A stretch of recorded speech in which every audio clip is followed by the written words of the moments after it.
And another fun thing is, for me, I'm arguing with my friends about like you got to check out this, but they're not cat people. They're like, dogs have more personality, and I'm like, I don't know about that. So, how do you guys feel about that? Like, how do you convince the dog people out there? That's a really hard line, you guys, right? Because it's like there's this divide. I think, why can't you like both? And also, cats are so sweet. They're just a little bit different than dogs. Nerd Reactor, roll out. Nyaight, is that how you pronounce it? Nyaight of the living cat? Nyaight of the living cat. Yeah. And the concept's crazy. It's kind of like a zombie apocalypse, but with cats. But what I like about this is that, when you think of a zombie apocalypse, all right, let's hurt the zombies. But with the cats, you can't do it. And when joining this project, what was that like when you, did you felt, relieved about that? Yeah, it's exciting. It's adorable because you just want to hug them. You don't want to run. I would not survive 5 seconds because I would just hug them all and touch them, and then I'd be a cat. I think a lot of the fun and the humor comes from the ways in which our characters try to kind of deal with the world that they're living in, but without hurting the cats. No cats are damaged in this. They're protected. Sure. So they're kind of spraying water at them to get them to go away, or then he cries about it later. Throwing catnip. Yeah. At one point, my character Kanagi, he's fully uniformed, so the cat, can't infect him. But he picks up a cat, and you think he's about to like hurl it, and then he's like, "No, I can't do it," and sets him back down and lets him go. So there's a lot of that. Yeah, I think that it's so interesting that they are our passion. We've found, a kindred spirit in the love of cats, and yet it is also our demise and the temptation, and fighting against, the willpower not to cuddle with cats in order to lose your humanity. There's one right here, and I think it's kind of smart, and most of all, it's fun. It's really fun.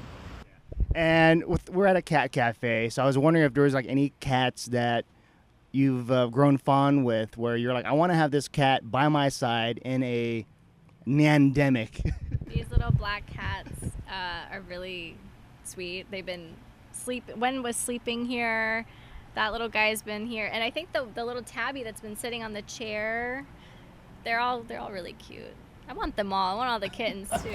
This cafe has a kitten room that's separate, and there's one in there who is a real hunter. He spends his time, if you just stand at the window and you watch, he just kind of he kind of has fun, kind of stalking the other cats. So they're napping or doing their thing, and he's just kind of, I don't know, he's compelling to watch. I kind of like fun. These cats up here that are just really chill, not bothered by any of it, not bothered by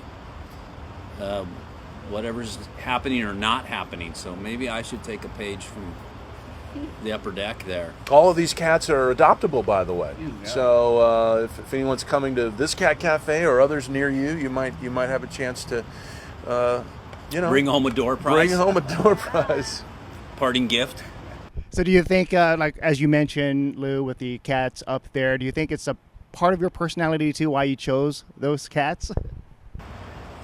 Fundamentally a lazy person. I see where you're going, John. I would agree with you on that. That I'm not ultra motivated. I like a good nap during the middle of the day. I'm not necessarily a nocturnal person. This guy, I love this guy because he just comes in to check it out and then leaves.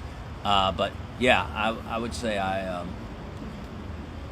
like to live a luxurious lifestyle of a cat. What about you, Jason?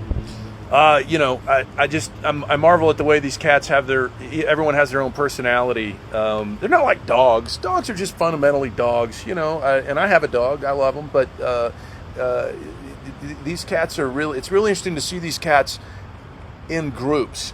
I mean, in our family, we have one cat, but when you see these cats kind of socializing with each other, it does kind of feel like, hey, there could be some danger here. We're on their turf. That's a good point. Yeah. So. Absolutely. Maria.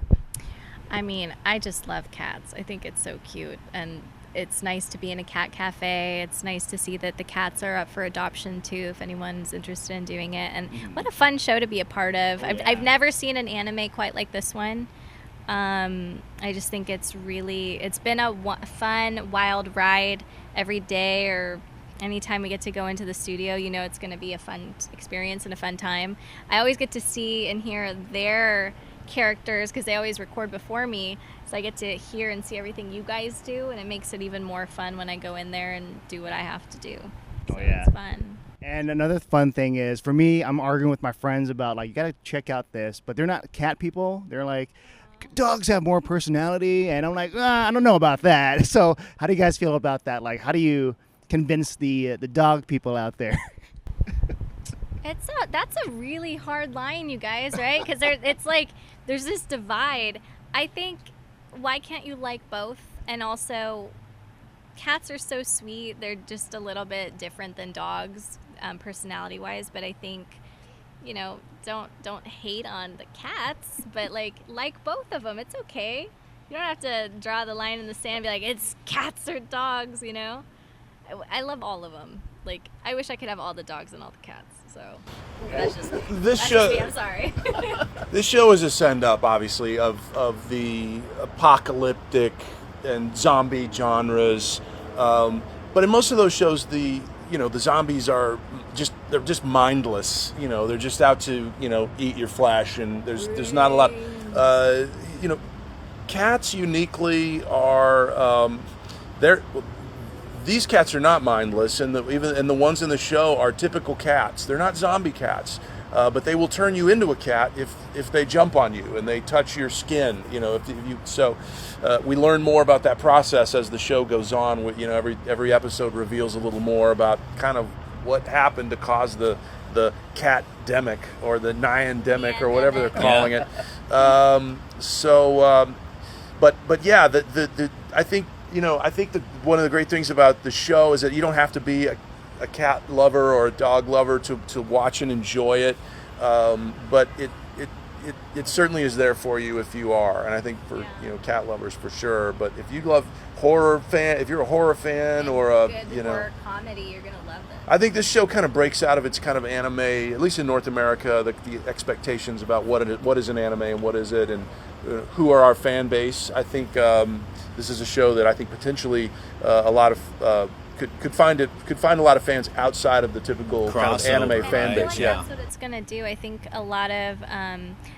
it's gonna bring in a lot of people who've maybe never were into anime or ever seen anime, because there are people that have not, and they might just love it because it's fun. It's interesting, and it's getting crazy. It's gonna get crazier, and it's fun. It's a good show.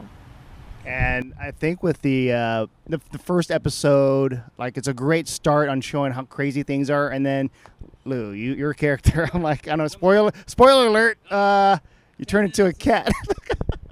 What's great about it is it speaks to his affection for cats, which I love.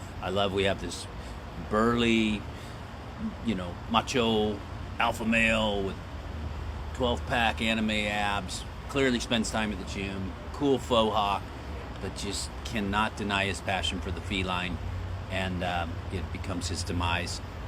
And then we flash back, and he's part of the moving world. So it's like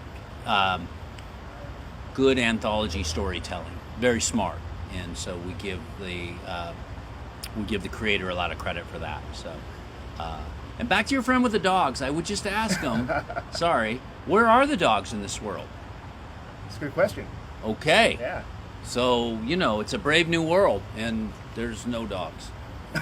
Or rats, apparently. I don't see any mice or rats, birds. Hey, look, they're very organized. They could have, the cats could have just ate all the dogs. Exactly. What are they going to eat next? This is Rosemary's Baby of...